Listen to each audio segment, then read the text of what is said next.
আসসালামু আলাইকুম ভিউয়ার্স, আশা করি সবাই ভালো আছেন। আজকের ক্লাস হচ্ছে মাস্টার ক্লাস 2। ভিডিওটা খুবই গুরুত্বপূর্ণ, আশা করি সবাই শেষ পর্যন্ত দেখবেন। তুমি কোথায় ছিলে? এই বাক্যটির ইংরেজি অর্থ হচ্ছে হোয়ার ওয়ার ইউ। এখানে হোয়ার অর্থ কোথায়, ওয়ার অর্থ ছিলে, ইউ অর্থ তুমি। হোয়ার ওয়ার ইউ, তুমি কোথায় ছিলে? আমি অফিসে ছিলাম। এই বাক্যটির ইংরেজি অর্থ হচ্ছে I was in the office. এখানে আই অর্থ আমি, ওয়াজ অর্থ ছিলাম, অফিস অর্থ office. I was in the office, আমি অফিসে ছিলাম। আপনি কোথায় বাস করেন? এই বাক্যটির ইংরেজি অর্থ হচ্ছে হোয়ার ডু ইউ লিভ। এখানে হোয়ার অর্থ কোথায়, ইউ অর্থ তুমি, লিভ অর্থ বাস করা। হোয়ার ডু ইউ লিভ, আপনি কোথায় বাস করেন? আমি বাংলাদেশে থাকি। এই বাক্যের ইংরেজি অর্থ হচ্ছে আই লিভ ইন বাংলাদেশ। এখানে আই অর্থ আমি, লিভ অর্থ থাকি। আই লিভ ইন বাংলাদেশ, আমি বাংলাদেশে থাকি। তুমি কোথায় থেকে আসছো? এই বাক্যটির ইংরেজি অর্থ হচ্ছে হোয়ার আর ইউ ফ্রম। এখানে হোয়ার অর্থ কোথায়, ইউ অর্থ তুমি, ফ্রম অর্থ থেকে। হোয়ার আর ইউ ফ্রম, তুমি কোথায় থেকে আসছো? তুমি কি আমাকে সাহায্য করবে? এই বাক্যটির ইংরেজি অর্থ হচ্ছে উইল ইউ হেল্প মি।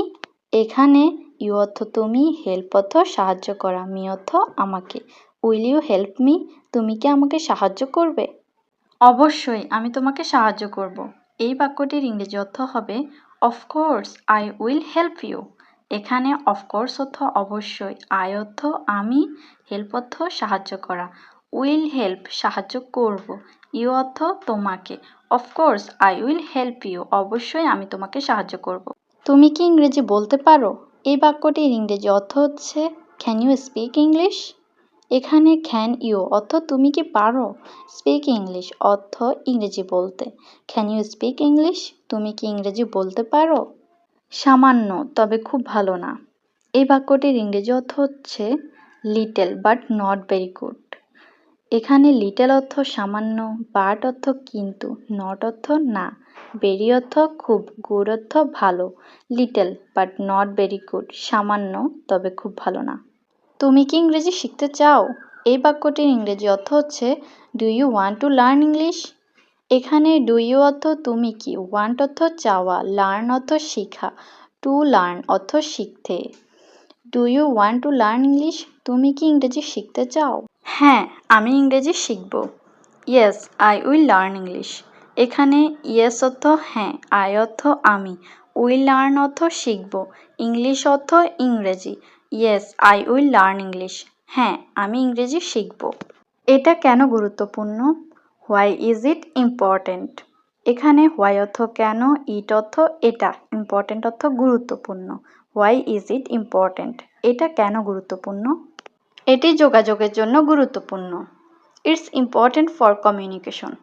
এখানে ইটস অর্থ এটি, ইম্পর্ট্যান্ট অর্থ গুরুত্বপূর্ণ, ফর অর্থ জন্য, কমিউনিকেশন অর্থ যোগাযোগ। ইটস ইম্পর্ট্যান্ট ফর কমিউনিকেশন, এটি যোগাযোগের জন্য গুরুত্বপূর্ণ। তুমি কি ধূমপান করো? Do you smoke. এখানে ডু ইউ অর্থ তুমি কি, স্মোক অর্থ ধূমপান করা। ডু ইউ স্মোক, তুমি কি ধূমপান করো? না, আমি ধূমপান পছন্দ করি না। No I don't like smoking. এখানে নো অর্থ না, আই অর্থ আমি, ডোন্ট লাইক অর্থ পছন্দ করি না, স্মোকিং অর্থ ধূমপান। No I don't like smoking, না আমি ধূমপান পছন্দ করি না। তুমি কি আমাকে শুনছো? Do you hear me. এখানে ডু ইউ অর্থ তুমি কি, হেয়ার অর্থ শোনা, মি অর্থ আমাকে। ডু ইউ হেয়ার মি, তুমি কি আমাকে শুনছো? দুঃখিত, আবার পুনরায় বলুন। Sorry repeat again. এখানে সরি অর্থ দুঃখিত, রিপিট অর্থ পুনরায় বলা, এগেইন অর্থ আবার। সরি রিপিট এগেইন, দুঃখিত আবার পুনরায় বলুন। যদি ভিডিওটা ভালো লাগে বন্ধুদের সাথে শেয়ার করুন।